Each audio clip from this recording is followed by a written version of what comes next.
everybody, I hope you're having a great day today. Today I want to talk to you about giving up white sugar.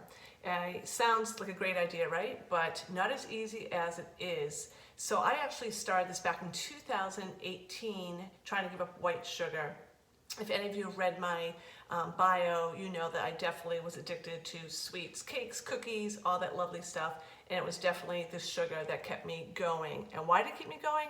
It's that lovely dopamine responder that sends that neurotransmitter saying you're happy, you're having pleasure. And of course, the more you have it, the more you want it. And that dopamine responder keeps sending that message that you're happy. So you want that all the time to feel that so-called high, as I like to say.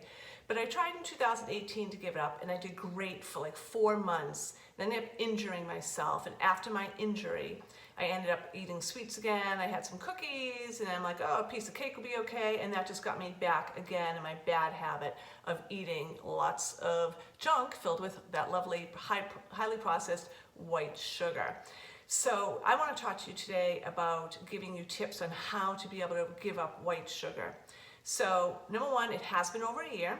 I started again in March of 2020 to give up white sugar, and it has been over a year, and I've done that. So what I actually did for me, everybody's different, I needed to totally go cold turkey, have nothing in the house as far as the sugar. So I made sure I used it up or got rid of what it was little that was left, and I replaced that with all natural sugars. So I had 100% maple syrup in the house. I had organic honey. Local honey is great. Sometimes I'm able to pick that up as well. So I'll make sure that's on hand. It is still sugar, but there is a difference between natural sugar and highly processed sugar, as many of you probably know.